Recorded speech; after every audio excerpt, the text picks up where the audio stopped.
Merci, Monsieur le Président de l'Assemblée nationale, mon ex-ministre, Monsieur le ministre des Finances, M. Cheikh Diba, et sa délégation, et M. Basfal, le ministre, onon fof mi salmini on. Monsieur le ministre Cheikh Diba, pour moi, personnellement, c'est une fierté que vous soyez nommé à ce poste de ministre des Finances. Moi, je l'avais déjà dit avant la nomination. Je ne veux pas dire que vous êtes la seule personne capable de gérer ce ministre, mais c'est un ministère que vous méritez et le président de la République ne s'est pas trompé. En plus de ça, M. Almini, toute votre délégation, vous avez des fonctionnaires très compétents. Vous êtes entouré de fonctionnaires très compétents. Et que Dieu vous accompagne dans votre noble mission. Puisque si vous réussissez, c'est le Sénégal qui a réussi. Donc, M. Almini m'a fait. Je voudrais parler de 3 à 4 points. Premièrement, les fonds d'inondation. Monsieur le ministre, je suis maire de Matam. Je suis résident. Et il n'y a pas beaucoup de maires quand même qui sont résidents. Mais moi, je suis maire résident. Donc, au moment de toutes ces problématiques-là, j'étais à Matam. Je voudrais d'abord remercier les donateurs comme la Sonatel, la Sénélec. Il y a eu aussi un appui du président de la République, M. Macky Sall. Et il y a eu aussi des appuis de mes enfants que je ne voulais pas dire, qui m'ont envoyé des millions pour donner aux sinistrés. Ça aussi, vraiment, je les remercie et je les félicite, sans compter mon appui personnel. Les 8 milliards dont vous avez parlé, même si sont arrivés, je pense qu'on n'a pas trop vu, ça n'a pas été trop visible. Ça, il faut le reconnaître. Par contre, j'ai eu à voir un défilé de ministres qui sont venus sans rien apporter. Ça aussi, il faut le reconnaître. Monsieur le ministre, je voudrais parler de la Chambre des métiers. Je pense que quand on parle de Chambre de métiers et qu'on parle de parité, vous savez que c'est la seule chambre de métier de Matam qui est dirigée par une femme. Ça aussi, vraiment, c'est à applaudir. Et le transfert des finances, les autres chambres ont eu une première et deuxième tranche, alors qu'à Matam, jusqu'à nos jours, elle n'a rien reçu jusqu'à hier. Donc, du moment qu'on va clôturer les budgets, je pense qu'en fin de semaine ou la semaine prochaine, il est important de nous gérer ce dossier, s'il vous plaît. Pour les gros travaux de la région de Matam, Monsieur le ministre, tous les travaux sont à l'arrêt. Pourtant, c'est financé par des bailleurs à l'étranger. Si je veux rappeler, puisque j'aurais voulu rentrer dans le détail, certainement à la DPG du PM, si le temps me permet, la route de Danemayo, bon, vous félicitez quand même, puisque Nguidjilon Matam, ils ont repris, les Chinois, Sino Hydro a repris, c'est 42 km financés par la BOAD. Par contre, tous les autres chantiers sont à l'arrêt. L'hôpital Matam Wourossogui, c'est à l'arrêt. L'ISEP de Matam, c'est à l'arrêt.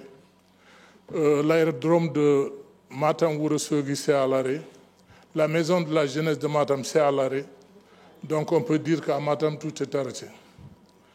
Vraiment, il faudra, peut-être vendredi, quand je vais rentrer dans les détails, il faudra nous appuyer pour que je puisse vraiment lancer tout ça. Sinon aussi, je voudrais parler des fonds de dotation et la selle. C'est dommage que le temps ne me permet pas. On vient d'apporter les liaisons. Cette année, vous êtes excusable. Mais à partir de la prochaine, il faudra essayer de gérer ça avant le 31 mars, Inch'Allah. Monsieur le ministre, je voudrais parler à mes chers collègues. Nous sommes tous des députés de la nation. Je pense que le respect est... Merci beaucoup. Honorable député Oumar Diop, vous avez la parole. Honorable député Babacar Ndiaye se prépare.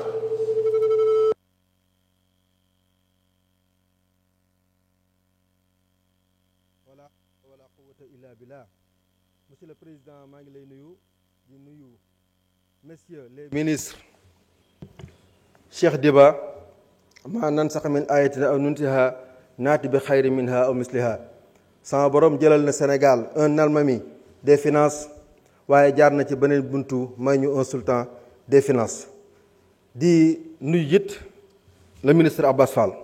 bokk yi parti bi nga xamante ne mooy parti bi ñu boole ñu ànd ak moom di xeex ba jël pouvoir bi dafa bokk ci ay xalaatam ak aw doxalinam jubal ak jubbanti. bu ngeen gisee waxuma parti au pouvoir mooy kilifa yi ñu jiite dañoo wax ne parti au pouvoir fay mandargaal ñoo xamante ne dañuy nguuru wala dañuy bànneexu te essence liggéey bi warut a nekk loolu. liggéey bi xitma la war a doon nekk au service de sa nation. jubal jubbanti moomu nag suñ ko delloo ci li nga xamante ne moom la ñu gëm muy diine day niroog iman islam ak ihsan wala boog fiqh tawxid ak tasawuf ndax engagement ak bonne gouvernance day nuru ak aqida waaye nag loolu ñu gëm ñu jëfe ko day nuru ak islam waaye rafetal ko nag ca anam ba mu gën a rafetal ba li ñëpp bokk ñëpp jot ci loolu day nuru ak li nga xamante ne mooy ihsan ndax ihsan mooy an ta'budallaha ka annaka taraahu fa in lam takun taraahu fa innahu yaraak waaye la dans la gestion publique ki nga xamante ne mooy le commis de l'État ki nga xamante ne moom la ñu employé te di ko fay ci xaalisu sénégalais yi muy yëg ne bëtub yàlla bi mi ngi tegu ci kawam muy yëg ne bu fekkente ne organe de contrôle yi jàpp ñu ko it yàlla dinañ ko jàpp. lii mooy philosophie bi nga xamante ne moom lañu suñuy kilifa dicté mooy philosophie bi ñu nar a doxale réew mi ngir mën a génn le Sénégal des l'ornière. mu mel ne nag sénégalais yi ñuy waxal su ma bëggee Baye Cheikh Faty Fall dégg su ma bëggee sama ndey Fadam Dieng dégg dinañ leen leeral loi de finance mooy lan. at mi su fekkente ne dafa jub si dañuy rëdd ne fii la ñuy jaar nangam lañ ci yaakaar ne dinañ ko am ci fii lañ koy def loolee su fekkente ne daa am ak wuute ak li xew faw dinañ defaat loi boo xamante ne moo koy dëppale ndax maanaam budget yi dañoo war a toppalante ci ab seen dañoo war a toppalante maanaam mu am cohérence kon loolu mooy li nga xamante ne moo ñu dajale fii tey pour leeral leen li nga xamante ne moom lañ waxoon ne moom la ñuy def coppi ko ya ca am la ko waral ndax nag doomu aadama day rëdd waaye yàlla mooy dogal xam ngeen ne ay intempéries naturelles jaar na fi xam ngeen ne ay élections jaar na fi xam ngeen ne ay violence pré-électorale jaar na fi te loolu lu nekk am na lu ci war kon mën naa soppi li nga xamante ne moom la ñu bindoon loolu moo waral tey jii ñu daje ngir delloowaat mbir yi nag ci day charte réew mi ndax lii ñuy def day charte réew mi moo ko santaane waaye mbokk yi may dalal foofu seen xel di wax ne am na mbokk moo wax léegi ne indemnisation bi ñuy laaj dañ koy laajal ay militants Pastef déedéet loolu yaa ko xalaat soo demee ci texte bi nga xamante ne moom lan la jox indemnisation li ñu ci wax rek mooy victime su fekkente ne yéen seen parti amoon na ay victimes amoon ngeen ay détenus politiques amoon ngeen ay martyrs indi leen ils seront pris en charge. may dellu nag di dalal xelu Sénégalais yi di leen wax ne loi de finance initiale bii nga xamante ne moom la ñu dëgmal muy réew mi ak fi ñu ko nar a jaarale ci at mii ñu dëgmal muy atum 2025 na ngeen xam ne liggéey nañ ci commission.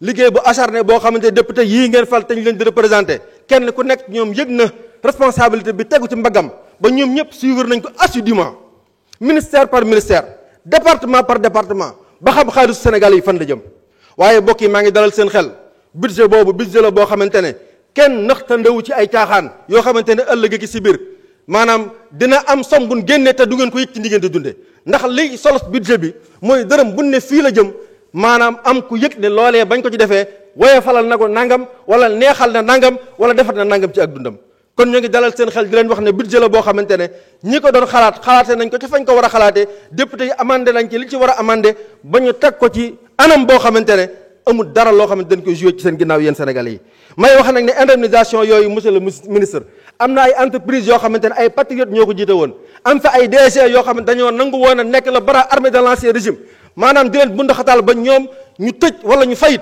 ñooñu bëggoon naa ngeen xalaat leen bu baax ci wàllu indemnisation yi bu dul dara it ci promotion éthique ak déontologie loolu da ciy dugg. am na it keneen koo xamante ne wax na ba tudd ay waruwaay yu bokk yi su fekkente ne jënduñu ko député bu nekk dinañ ko jox million bu manqué ñaar fukki junni par weer loolu suñ ko boolee juróom fukki million lay doon yu teg bu fekkente ne législature bi jeex na jàpp naa ne mënees naa am waruwaay bu baax ci lu yées loolu dëgg-dëgg loolu mooy wane yéen ñi fi nekkoon Sénégal ñoru leen waaye seen programme moo leen ñor ñii nga xamante ne dëgg moo leen ñor ñii lañ ko fas yéene doxale incha allah. jërëjëf honorable député Oumar Diop. Honorable député Babacar Ndiaye, vous avez la parole. Honorable député Aïssata Tall Sall se prépare.